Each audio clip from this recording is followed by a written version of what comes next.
Now that the One Piece live action season 2 is confirmed, the next arc on the chopping block is Loguetown arc. In the manga, the Loguetown arc spanned from chapter 96 to chapter 100, and it's one of the shorter arc of One Piece. Overall, it does a good job giving a summary to all of our crew, their hopes, their dreams, the theme of the story up until now. But today I am not talking about that. In fact, I'm talking about this perspective in this chapter. Unlike the live action, in the manga, it doesn't really focus much on the Navy.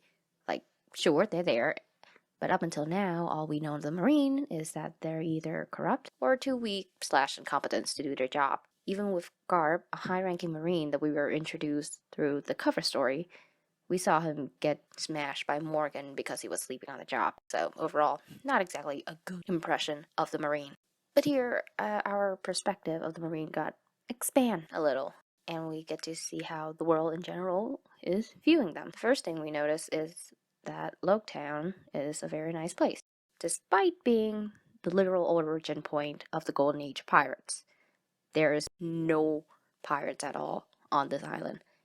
In fact, the first couple of pirates that we saw causing trouble around town is immediately taken down by one of the main Marines we are introduced to, which is Master Chef Petty Officer, God, that's a long title, Tashigi. And when she does so, and in her own clumsy way, everything moves on like normal. And unlike the other Marines that we've seen, Tashigi is arguably a good person. You know, not like full body, he's an ass, but she helped Zoro find a sword shop and was even the one who suggested Sandai Katetsu to Zoro to pick out. Granted, she didn't know he was the pirate hunter Zoro, and she is very much against bounty hunters and pirates. You know, the normal stuff that the Marine should be against. But even when she is made known of Zoro's true identity, she proceeds to look at him in the eye and decide to fight him.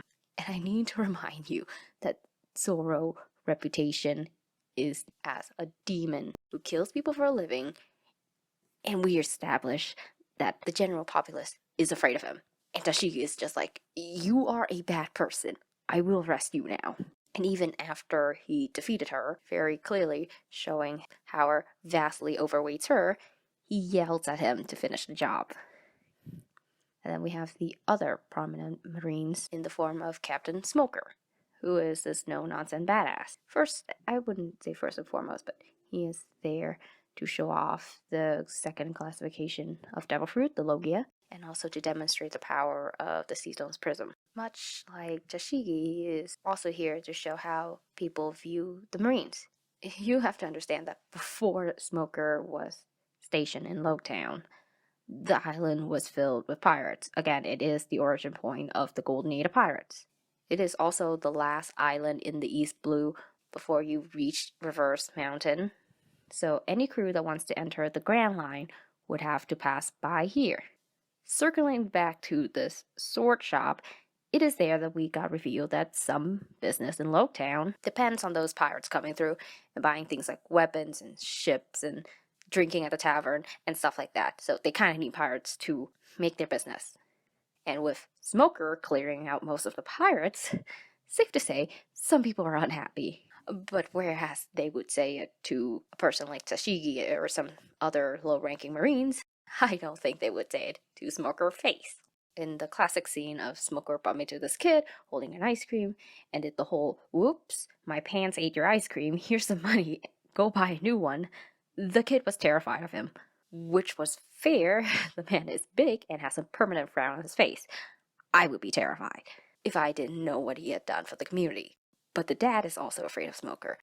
Like, this man who's, on paper, could be considered the hero of Loguetown, who has been keeping order, keeping everyone safe and happy, is being afraid of.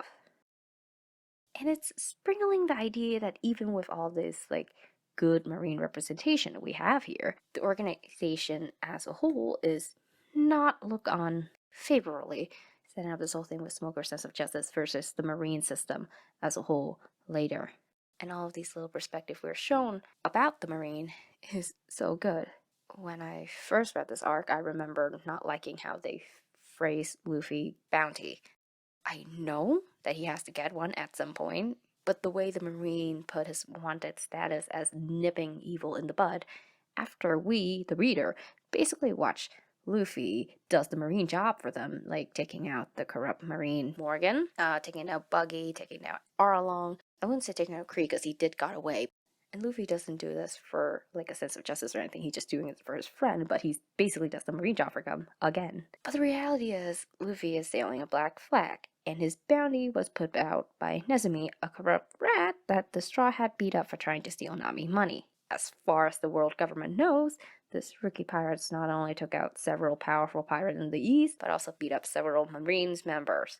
And now we got people here trying to arrest him, with the power to back it up. And the world just feels a little bigger before we got slammed with the fatness of the Grand Line. And there's like a little part of you that can't help but root for Smoker to chase Luffy down and for Tashigi to get her rematch with Zoro. Overall, I am really excited to see how they would translate all of this to live action. They've already laid out some good storyline with the Marine through Garb and Cody and Helmeppo. I know some people don't like it, but with how important the Marines end up being later in the story, I think it's a good stepping stone for later storylines. Like the whole thing with Kobe basically entering the system and learning about its corrupted side, and Garb encouraging him to follow his own sense of justice, which can be used as a parallel to Smoker and his own realization after Alabasta. Honestly, I'm just very excited for Season 2 of the One Piece live action. Season 1 in general is a really fun ride, and hopefully they delivered with Season 2. How do you think they do Loguetown? Like, I know the manga was rushed, so Oda has to condense a lot of stuff. So maybe to do something like the anime where every straw has a little mini arc. And hopefully we got to see the greatest bounty hunter ever, Daddy the Father. Anyway, thanks for watching. See you next time when I argue that Nami does not get paid enough to deal with Straw Hat shenanigans and the Grand Line shenanigans.